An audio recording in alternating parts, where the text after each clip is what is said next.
Hi மக்களே, welcome back to our channel fairy tales.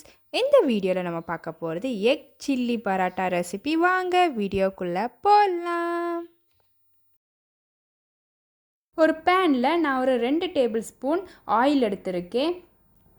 இதில் ஒரு துண்டு இஞ்சியும் ஒரு 10 பல் பூண்டும் நான் ஃபைனாக சாப் பண்ணி ஆட் பண்ணிக்கிடுறேன். 2 பச்சை மிளகாயையும் சாப் பண்ணி ஆட் பண்ணுறேன்.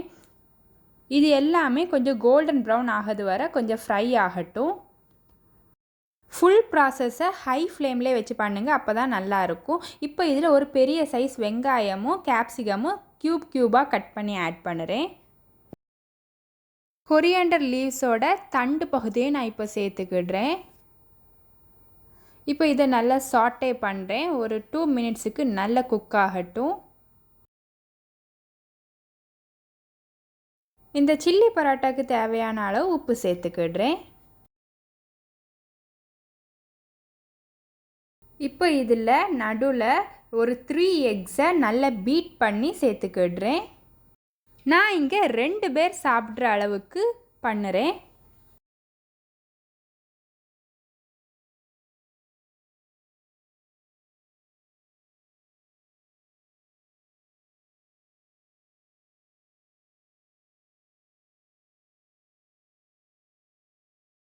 முட்டை நல்லா குக் ஆகிடுச்சு. இப்போ இதில் 1 டீஸ்பூன் மிளகாய் தூள் சேர்த்துக்கிடுறேன். 1/2 டீஸ்பூன் சிக்கன் மசாலா ஆட் பண்ணுறேன். 1 tablespoon tomato sauce add பண்ணுறேன். சில்லி சாஸ் சோயா சாஸ் இருந்தால் அது கூட 1 டேபிள் ஸ்பூன் ஆட் பண்ணிக்கோங்க. இப்போ இதில் ஒரு தக்காளியை சாப் பண்ணி ஆட் பண்ணுறேன். இப்போ இது எல்லாத்தையும் சேர்த்து நல்லா மிக்ஸ் பண்ணிக்கிடுறேன்.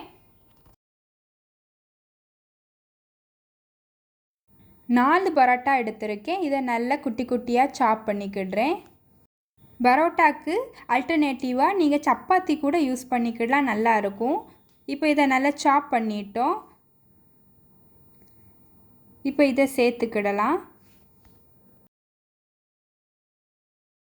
எல்லாத்தையும் சேர்த்து மிக்ஸ் பண்ணிக்கிடுறேன்.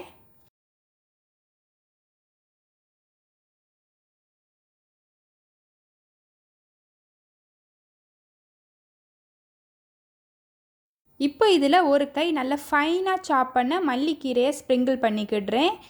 இப்போ ஃப்ளேமை ஆஃப் பண்ணிடுறதே நம்மளோட சில்லி பரோட்டா ரெடி. வீட்டிலே பண்ணுறனால எக்ஸ்ட்ரா கலர்ஸ் எதுவுமே சேர்க்கலை, நேச்சுரல் கலரில் இருக்குது. லாஸ்ட்டாக இதில் ஒரு ஹாஃப் லைமை நான் ஸ்குவீஸ் பண்ணி விட்டுக்கிடுறேன். இதோ நம்மளோட டேஸ்டியான எக் சில்லி பரோட்டா ரெடி.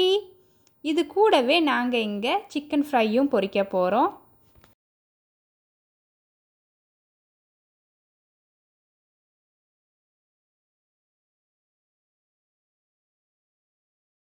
நம்மளோட டேஸ்டியான எம்மியான எக் சில்லி பரோட்டா கூட சிக்கன் ஃப்ரையும் நல்ல க்ரீமியான ஆனியன் ரைத்தாவும் ரெடி. சிக்கன் ஃப்ரை மசாலா எல்லாம் மேரினேட் பண்ணதுக்கப்புறமா லாஸ்ட்டாக பொரிக்கக்கூடிய டைமில் லைட்டாக கடலை மாவு டஸ்ட் பண்ணி பொரிச்சிருக்கேன். இப்படி பண்ணும்போது மசாலாலாம் சிக்கன் ஃப்ரையில் கோட்டாகி இருக்கும். இந்த ரெசிபியை கண்டிப்பாக வீட்டில் ட்ரை பண்ணி பாருங்கள். இந்த வீடியோ பிடிச்சிருந்தா லைக் பண்ணுங்கள், உங்கள் பிடிச்சவங்களுக்கும் ஷேர் பண்ணி விடுங்க, கமெண்ட் பண்ணுங்கள், சப்ஸ்கிரைப் பண்ணாதவங்க சப்ஸ்கிரைப் பண்ணிக்கோங்க. தேங்க்ஸ் ஃபார் வாட்சிங்.